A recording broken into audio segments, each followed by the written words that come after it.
Welcome back. This is Dragon's Blood Gaming, and this is Captain Morgan, and we are back with another edition of our chess live streams. So today I have a funny little game. I'm going to call it the Big Payback because I've been suffering against some of these Indian players for a little while now, and I'm really looking forward. I've been looking forward to taking my revenge, and in this game I believe I do it. And I kind of do it in style, so let's see how it works out. Okay, so the person I'm playing is called Divine 1001. I don't think he's feeling so divine right now, but let's just crack on and see how this game went anyway. So I start off with e4. He comes in with d5, the Scandinavian defense. I'm not going to fall for any gambits. I push straight past. Now, one of the ways I get punished in the Scandinavian for pushing past is actually when they just push straight past again. It really locks up this d3 square, and it limits your ability. So when you come up against this Scandinavian, you've always got to worry about this pawn pushing down to d4. Anyway, he doesn't do that. Instead, he's got some strange little sideline going on, and I managed to come up and take...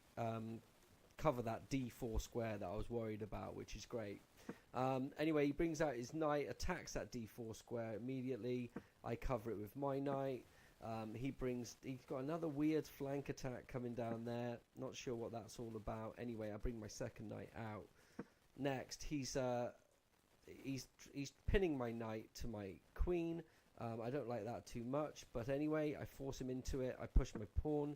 I managed to take the bishop, and I've at this point here, you'll notice that the elo bar's gone down. Reason for that is I've actually left this pawn vulnerable.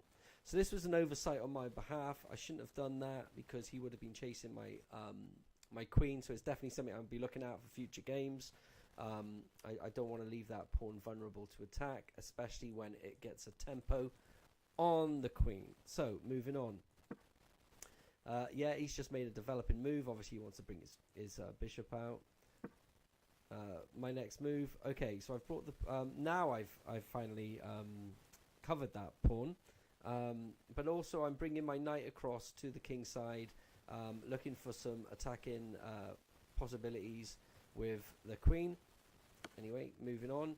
Now he's got check, so he's just checked my queen there.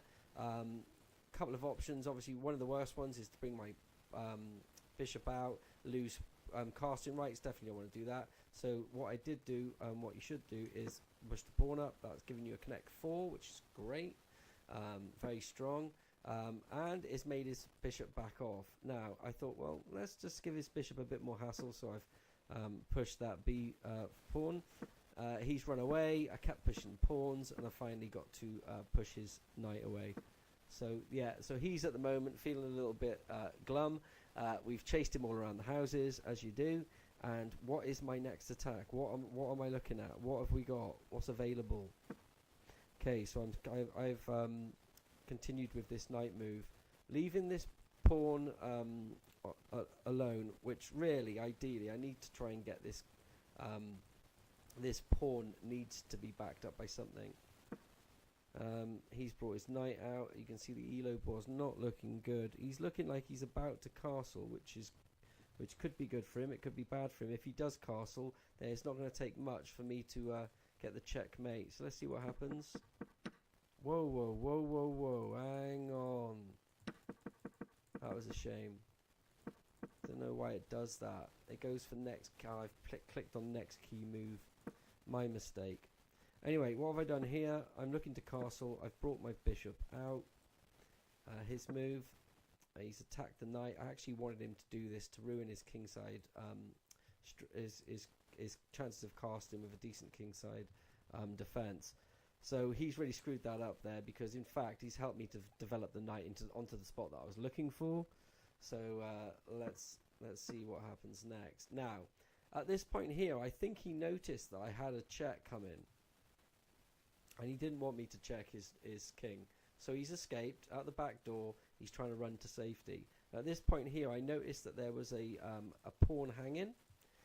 So I attack it straight away.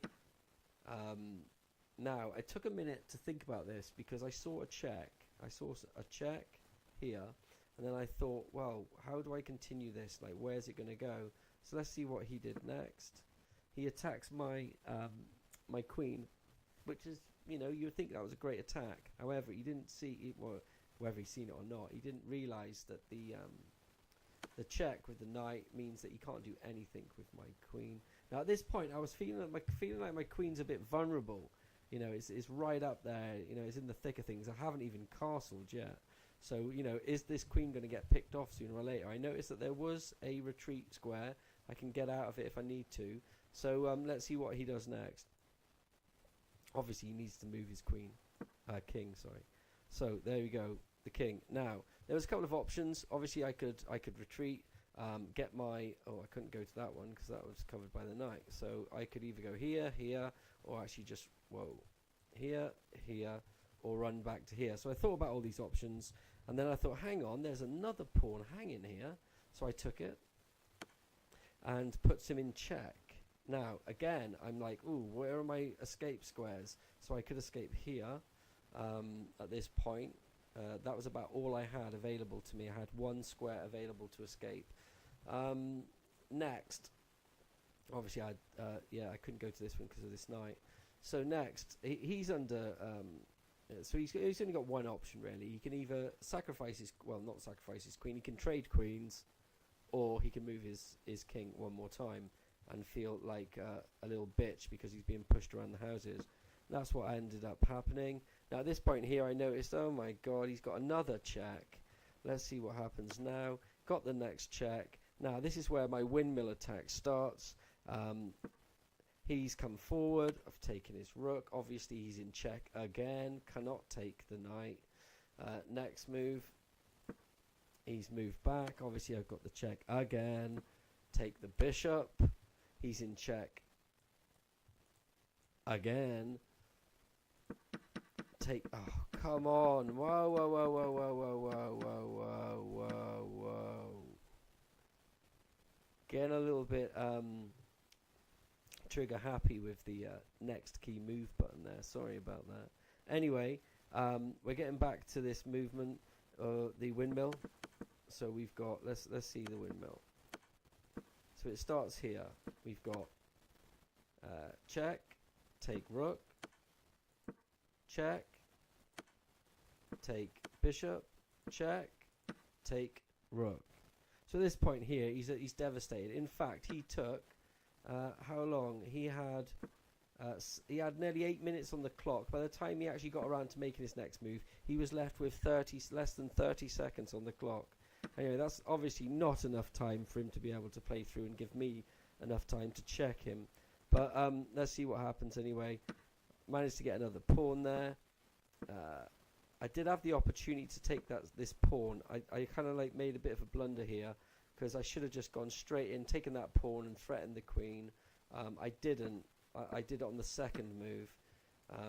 At this point here, he moved his queen out the way, and I threatened his knight, and he shit a brick and called it a night, and that was it. He ran out of time, and that was the big payback on a Sunday afternoon, fighting again in the nosebleeds on a Sunday against the Indians. You know, it's rough out there. Chess.com is savage.